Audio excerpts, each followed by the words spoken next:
अस्सलामु अलैकुम वरहमतुल्लाहि वबरकातुहू।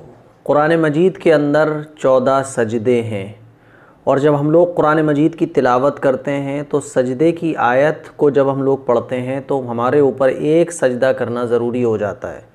और पूरे कुरान में 14 सजदे हैं, तो ऐसे जब हमारा कुरान करीम मुकम्मल होता है तो हमें 14 सजदे करना चाहिए, या फिर कुरान की तिलावत करते हुए जहाँ जहाँ सजदा आए उसी वक्त हमें सजदा कर लेना चाहिए। दोनों तरीक़े सही हैं। बेहतर ये है कि जब भी सजदा आए तो हम कुरान मजीद को बंद करें और सजदा कर लें, यह है सही तरीक़ा। और अगर पूरा कुरान हो गया मुकम्मल और इकट्ठे हम लोग 14 सजदे कर लें, ये भी तरीक़ा ठीक है। दोनों तरीक़े ठीक है, लेकिन ये ज़्यादा सही है कि जैसे ही सजदा आए फ़ौरन सजदा कर लिया जाए। कुरान मजीद रमज़ान में मर्द हज़रात भी पढ़ते हैं, ख़वातीन भी पढ़ती हैं। अब रमज़ान में जब हम लोग कुरान मजीद पढ़ेंगे तो कुरान के सजदे कैसे करें वो मैं आज आप लोगों को बताने जा रहा हूँ, और ये भी बताऊँगा कि कुरान मजीद में कहाँ कहाँ ये सजदे हैं। ये बात तो हम सभी लोग जानते हैं कि पूरे कुरान में 14 सजदे हैं। ये कहाँ कहाँ है ये मैं क्लिप के आखिर में बताऊँगा। तो पहली चीज़ ये कि हमें ये सजदे कैसे करना है। देखिए, इसके दो तरीक़े हैं। एक तरीक़ा तो ये कि जब हमारा पूरा कुरान हो जाए, जब हम 30 पारे पढ़ चुके हैं तो इकट्ठे 14 सजदे कर लें। कैसे 14 सजदे इकट्ठे करेंगे? खड़े हो जाएं, खड़े होने के बाद सीधे खड़े हो जाएं। सीधे खड़े होने के बाद नियत कर लें कि मैं सजदा कर रहा हूँ, कुरान के सजदे कर रहा हूँ 14, और फिर डायरेक्ट बगैर हाथ उठाए हुआ, हाथ नहीं उठाना है, सीधे खड़े हो जाना है।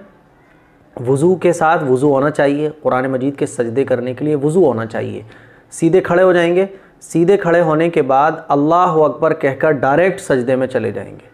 सजदे में जाने के बाद सजदे की जो तस्बीह है वो पढ़ेंगे, सुबहान रब्बियल आला, सुबहान रब्बियल आला, सुबहान रब्बियल आला।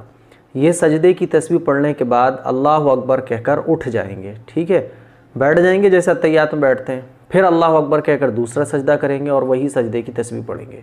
इसी तरह से 14 सजदे कंप्लीट कर लेंगे। जब 14वां सजदा हम लोग कर रहे होंगे तो फिर अल्लाह अकबर कहकर सीधे खड़े हो जाएंगे और इस तरह से हमारे सजदे कंप्लीट हो जाएंगे। ये तरीक़ा होता है कुरान मजीद के सजदे करने का।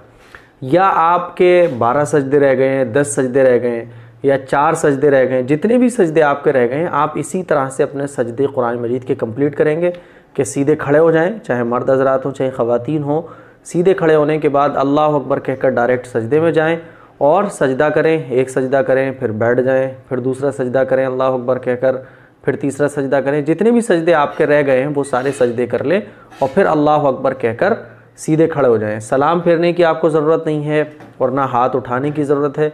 बस सीधे खड़े होने के बाद डायरेक्ट सजदे में जाएं और फिर सीधे डायरेक्ट खड़े हो जाएं। ये सजदा करने का तरीक़ा है। दूसरा तरीक़ा है जो ज़्यादा बेटर है, वो ये कि मान लीजिए हम कुरान मजीद की तिलावत कर रहे हैं और कुरान मजीद की तिलावत करते हुए सजदे की आयत कोई आ गई, तो जैसे ही सजदे की आयत आए हम कुरान मजीद को बंद करें।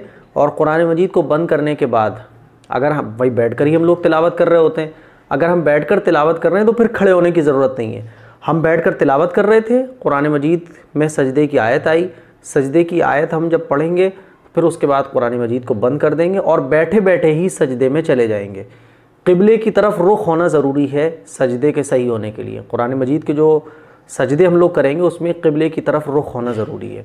तो कुरान मजीद को बंद करेंगे और बैठे बैठे ही क़िबले की तरफ रुख करके सजदे में चले जाएंगे। अल्लाह अकबर कहकर सजदे में जाएंगे, सजदे की तस्बीह पढ़ेंगे, फिर अल्लाह अकबर कहकर उठ जाएंगे और कुरान मजीद लेके फिर पढ़ना शुरू करेंगे। ये होता है सजदे करने का तरीक़ा।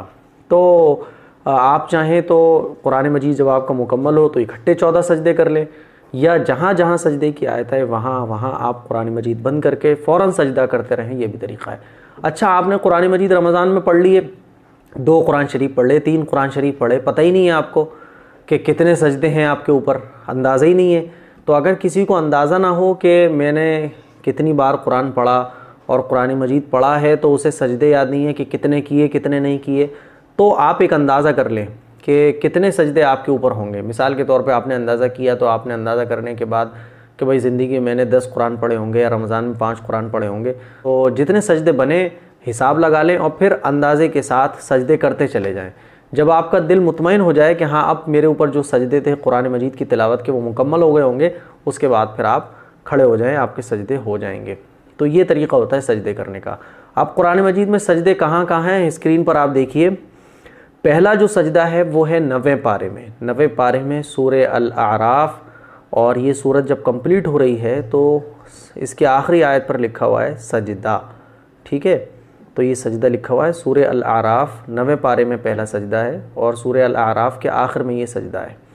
दूसरा जो सजदा है वो है सूरे अर्राद, 13वें पारे में, 13वें पारे में अर्राद आयत नंबर 15, 15वीं आयत पर ये दूसरा सजदा है। तीसरा जो सजदा है वो है 14वें पारे में, 14वें पारे में सूरे अन-नहल, सूरे अन-नहल में आयत नंबर 50 पर ये सजदा है, तीसरा सजदा। चौथा जो सजदा है ये है सूरे बनी इसराइल, पारा नंबर 15, पारा नंबर 15 में आयत नंबर 109 पर ये चौथा सजदा है।